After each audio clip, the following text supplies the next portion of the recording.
자, 오늘 취준생들이 내게 자주 묻는 질문 100가지 7번째 시간입니다. 7번 질문을 한번 같이 읽어볼까요? 7번 질문. 갈등 경험이나 실패 경험이 없는 경우에는 어떻게 작성해야 하나요? 라는 질문이에요. 우선 이런 질문을 해주시는 분들의 경우에 대부분 이제 상당수가 이제 하드 스킬적인 관점으로 생각하시는 경우가 많아요. 그러니까 본인이 취준생인데 아무래도 이제 사회 경험이 조금 부족하실 가능성이 높으니까 직무와 관련된 경험이 별로 없기 때문에 실패 경험도 거의 없다고 생각하시는 것이죠.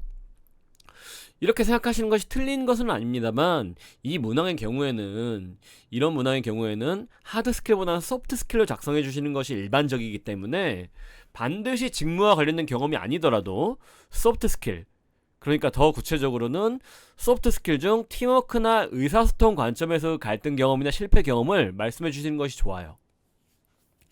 왜냐하면 이런 질문을 하는 이유는 여러분들께서 어떻게 성장해왔는지를 확인하고 싶기 때문이에요. 심리학적인 관점에서 인간은 갈등이나 실패를 통해서 개인의 가치관이나 성향을 조금씩 조율해 나가기 때문에 여러분들이 갈등이나 실패를 통해서 여러분들이라는 사람이 어떤 분들이신지, 그리고 그것을 통해서 어떻게 성장했는지를 보여주셔야 해요. 그래서 이런 관점에서 제가 앞에서는 이제 팀워크나 의사소통 역량을 말씀드렸지만 자기 개발이나 문제 해결 관련 이제 역량으로도 충분히 어필하실 수 있는 게 이 갈등 경험과 실패 경험을 작성하는 문항입니다. 그런데 이 정도야 여러분들도 잘 아실 거라고 생각을 해요. 기업들이 왜 갈등 경험과 실패 경험을 묻는지에 대한 의도를요. 하지만 훨씬 더 중요한 이야기가 있어요. 이게 뭐냐면요. 지금부터 조금 집중을 해주셔야 되는데, 이번 7번과 같은 문항을 소프트 스킬로 작성하시든 하드 스킬로 작성하시든 저는 여러분들이 실패 경험이 없으시다면 억지로 만들어서라도 작성할 것을 추천드려요. 다시 정리를 해드릴게요. 그러니까 여러분들이 자기소개서를 작성하실 때 실패 경험을 작성해주세요 라는 문항이 나오든, 실패 경험을 작성해주세요 라는 이런 문항이 안 나오든, 여러분들이 자소서를 작성하실 때는 실패 경험을 작성해 주시는 것이 확률적으로 채용 담당자를 설득할 확률이 더 높을 수 있습니다. 왜냐하면 채용 담당자의 뇌는 여러분들이 단순히 성공 경험을 말하는 것보다 성공 경험과 실패 경험을 함께 말할 때 더 예민하게, 더 설득력 있게 들을 가능성이 높기 때문이에요. 자, 이게 무슨 소린지 잘 이해가 안 되시죠? 그래서 제가 그림을 하나 준비해 봤어요. 자, 여러분들 지금 그림을 보시면 좌측과 우측 그림, 이 가운데 원이 좌측 그림이 더 커 보이세요? 아니면 우측 그림이 더 커 보이세요? 아마 여러분들이 인간의 뇌를 가지고 계시다면 좌측 그림의 중앙의 원이 우측의 원보다 더 커 보일 거예요. 나중에 대보시면 아시겠지만, 자로 재보시면 아시겠지만, 이 좌측 원과 우측 원은 크기가 똑같습니다. 그런데 주변에 있는 주변에 있는 원들 때문에 좌측의 원은 크게 보이고 우측의 중심 원은 작게 보이는 거죠. 이런 효과를 이제 심리학자들은 대조 효과라고 불러요. 대조 효과란 이제 인간의 뇌가 어떤 정보를 대조되는 정보와 함께 지각할 때 실제보다 그것을 더 과장하거나 축소해서 수용하는 경향을 말해요. 그러니까 우리 뇌는 뚜렷하게 대조되는 것을 훨씬 더 쉽게 인식을 하고요. 우리의 인지적 기능은 비교나 대조를 알아차리도록 최적화되어 있는 거예요.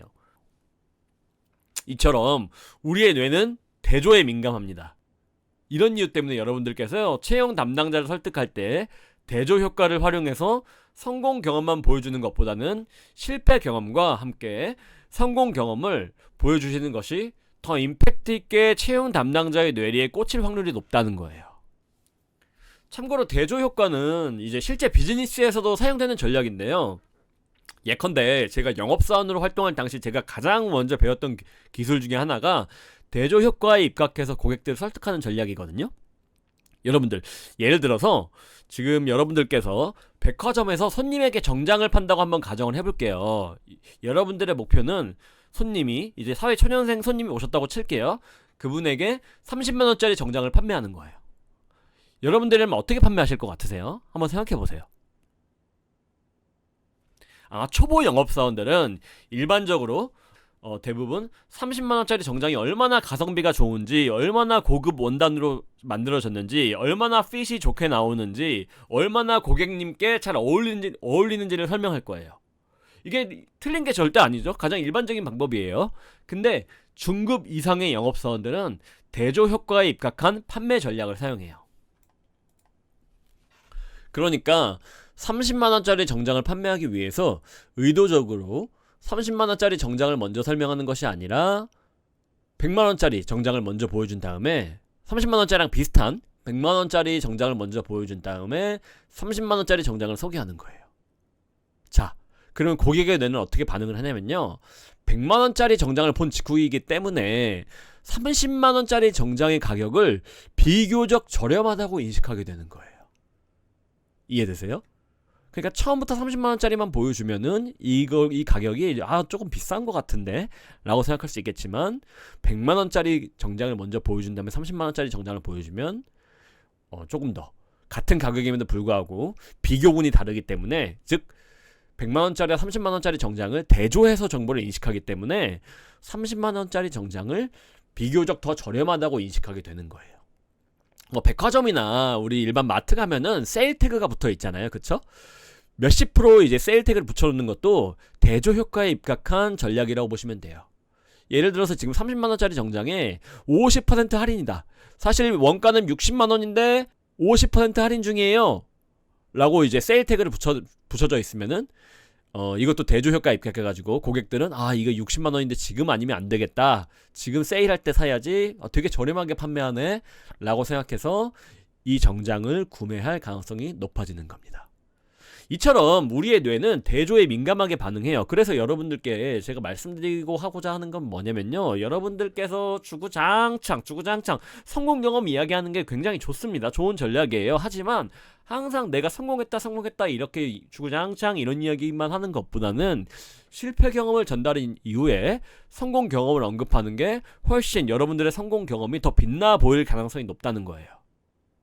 만약에 성공 경험이 없으시다, 괜찮아요. 성공 경험이 없으시더라도 여러분들이 실패 경험을 통해서 내가 무언가를 배웠던 어떤 교훈을 언급해 주시면 이런 대조 효과를 극대화시켜 가지고 여러분들의 역량을 아주 후광 효과가 발휘될 수 있도록 포장을 할 수 있는 거예요.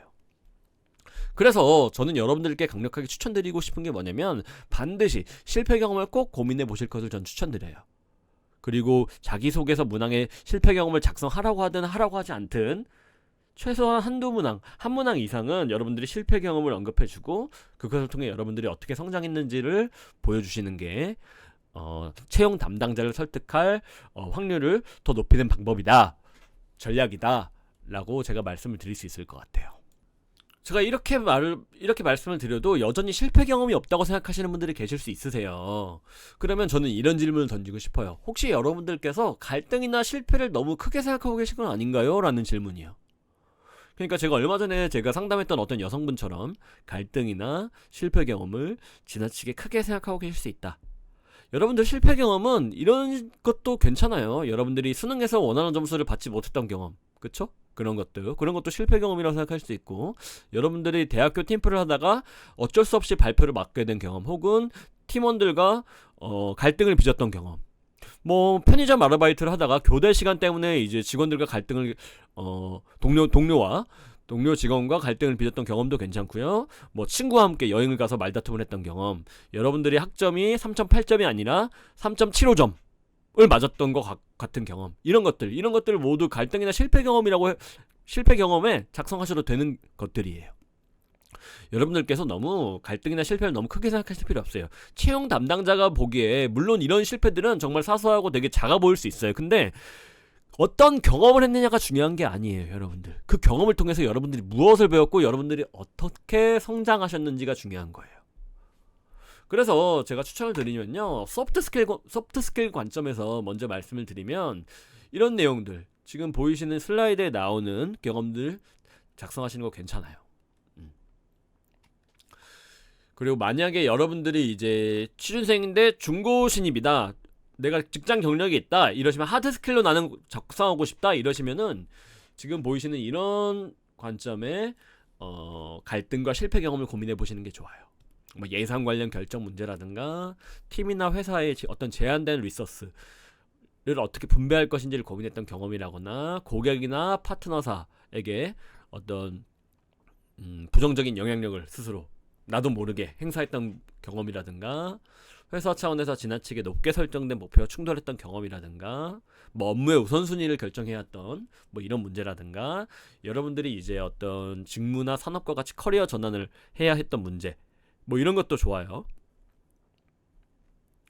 이 모두 좋으니까 실패 경험 어떤 실패 경험이든 어떤 성공 경험이든 어떤 갈등 경험이든 상관이 없습니다. 소프트 스킬적인 관점이 가장 일반적이고 하드 스킬적인 관점도 괜찮다. 그래서 한번 이런 내용들을 앞에는 이제 이거는 소프트 스킬이고요. 그 다음에 뒤에는 하드 스킬 관점에서 한번 고민해서 여러분들이 어떤 갈등과 실패 경험이 있었는지를 고민해 보시고 작성해 보시기를 추천드릴게요. 자, 이와 관련된 내용은 제가 똑같이 지금 칼럼으로 준비를 해놨으니까 한번 저희 블로그 칼럼을 참조해가지고 읽어보신 다음에 어떻게 작성하시는 것이 가장 임팩트 있게 채용 담당자의 뇌를 사로잡을 수 있을지를 고민하시면서 작성해 보시길 바랄게요. 그럼 감사합니다.